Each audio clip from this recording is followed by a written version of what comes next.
from what I remember on your phone call, you were very skeptical. And I related with that because when I first started my job here, researching this company, I thought the same thing. 20 minutes, okay, sure. Because I did the same thing. I was in the gym like almost 15 hours a week, but sustaining all of these injuries and hurting myself and doing what I thought was right, but I had no clue.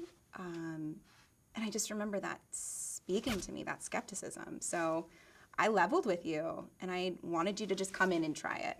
That was it. And I can tell like your energy, you were needing that piece. Like you just needed someone to say, just try it. Like just try it. You don't have to do anything after. I think I called you on a Wednesday if I remember. Yeah. And it just so happens that was your only day that you work up there in Del Mar, Yes. which is right by my work. Yes. And it was like you knew if I didn't come in right then and there, I might not have the courage, you know, to call again. I go, And I remember, come in, come see me.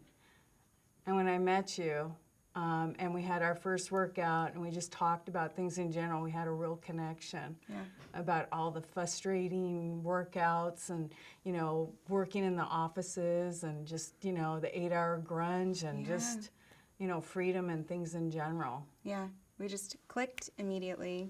The energy, we had good energy together, and I think that definitely lent itself to having a really excellent workout. But that first step, I think I did get a little bossy. I said, just come in. You did. Just come in.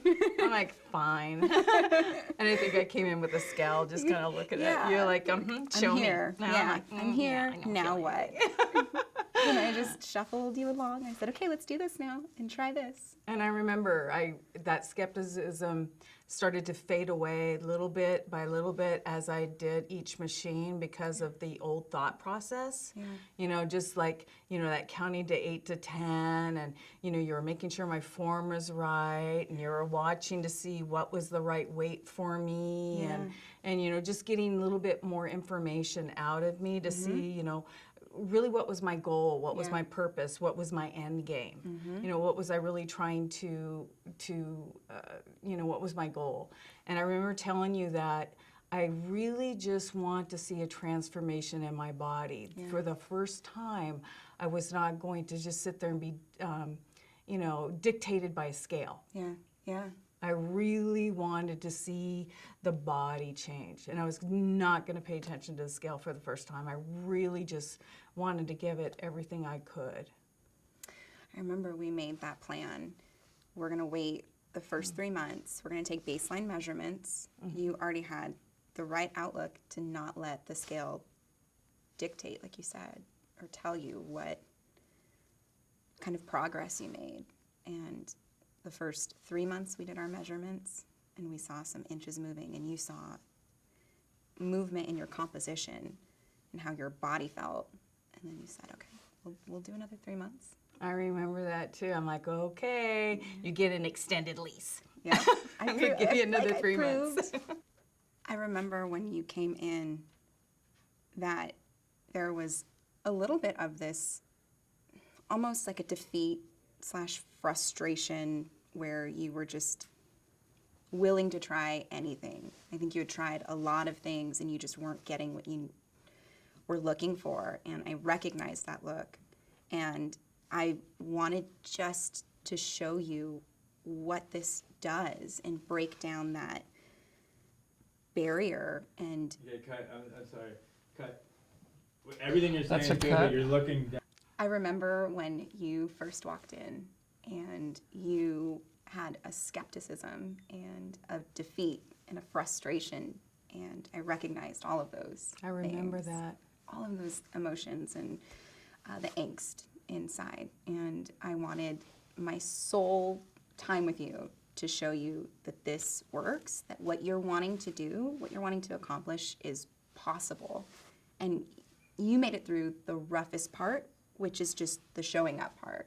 Right. And I knew that we were going to do big things. We were going to do huge things. And I watched you over the course of our time together melt away. I know you would say that. You go, oh, I see definition. I'm going, Yes. oh, you're just saying that. No. And so I take another look. I'm like, oh. Your waistline was just disappearing, and you'd have to get new clothing because the old stuff wasn't fitting anymore. And The thing is, though, it's like, okay, I'm sorry, cut one more time. when you first walked through the door, I saw skepticism and defeat and frustration. And now when you come in, you are so excited to work out, and your energy is so bright. And I feel like you're in a totally different place emotionally, not only physically, but emotionally. You are now just happier and stronger in both physical and emotional ways. Oh, I remember that. I remember walking in there very defeated, as again, you know, that very frumpy look. It's like, is anything ever going to work? You know? And over the course of time, you show me that that is available, that it does work. You know, just stick to it. You know, you help focus me and keep my mind focused in on the inches and just the workout in general. And the energy I received from you was amazing. It just pushed me harder when I'd come in for that workout. Good. And I got in the present, how you guys feel. Like, you know, you could thank her, you could be like, I'm just so happy now, and then you could guys give each other a little hug. Oh, good. I am very happy now. As you can tell, I come in, we jump up, and Yes, we always start a session with a big hug. with a big hug, Yes. and you know, just kind of set off the mode and Yeah. and whatnot. And I'm like the alien. You're never getting rid of me, Kayla. Good. I'm sorry. So- This yeah. is a lifestyle, so you can't ever go anywhere. Good. I don't want you to go anywhere. Cut. I think that some of the more common roadblocks that we as women endure are thinking, is weightlifting going to make me bulky? Am I going to hurt myself? Is this really going to work? Is 20 minutes enough time? I thought the same thing. I think those were some of the very first questions that I asked you as well. It's like, girl, I'm already big. I don't need to be bigger. I'm not trying to be a bodybuilder. Yeah. I go, I need this to be long and lean, and I can do this in 20 minutes. Yeah. So that's a huge roadblock, and it does take a leap of faith. And if you could see my before and my after picture, I didn't become a bodybuilder. I did shrink. I feel leaned stronger. I leaned out. To be on a machine for less than 2 minutes in a minute, I think is another big roadblock for me. I couldn't believe that there's no way that all I had to do was less than a minute or so on a machine, and it was going to transform my body like that.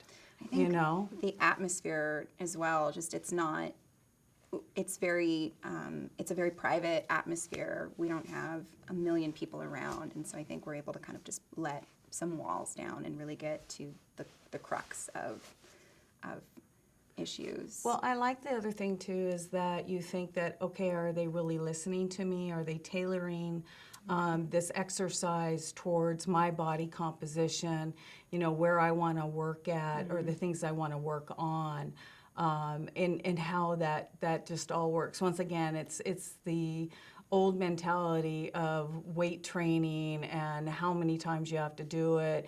And they always tell you, oh, girls, you know, to get thinner and leaner, it's cardio, cardio, cardio, cardio, Right. cardio.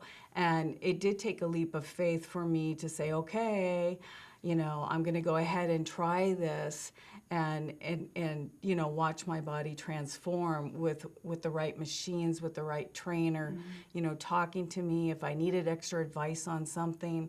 I mean, if there was anything I could give to anybody, it was that trust the trainer. Perfect Workout has trained them very well. They're very personal. They care. They want to know what you want out of your sessions to maximize it to the fullest. Yeah, I think that first meeting with you, it was me digging and digging and digging a little bit more, and with each session you're after good at that. yeah, just kind of figuring out what is it, why exactly are you here? How can I make this worth your while? How can we realistically reach those goals? And I think it's a simple but effective Well, I like approach. the fact that you also practice what you preach. So that's huge as well. If you didn't use the perfect workout yourself and tell me the different things that you work on, it gives it credibility along with it, because you seem to have, you know, that same area, you know, right below the waist, you know, kind of I down know here. And we talked about those struggles and whatnot, and, you know, how you work at it. And when you learn new little tricks and tips, I love the fact that you share those, you know, and it really depends on the person if they, you know, if they're going to grab more onto just doing their 20 minutes and getting out. It's like, you know, utilize the trainers there to their full potential, because they have so much to give to you, which is amazing. So it's... And I'll ask you a million questions every time just to make sure, are you feeling it there? Or Yeah. what else do you want to work on? What do you want to see? How are you feeling with this? Are you happy with this? And But you always pick up on the body language too, which was really good too, because you know when you're like going, yeah, that looks like you're breezing through that. Yeah. And I'm like, yeah, I can't hide nothing from you. So you're having too much fun for my liking. So now if it's like not enough or something, or I want to work on the back of my arms a little bit more or something like that, you'll look at me and you'll go, yeah, no, that's just not enough. Tweak something a little And bit. I like that, because that shows me that you're paying attention, that I have your full attention, you know, that you're there for me.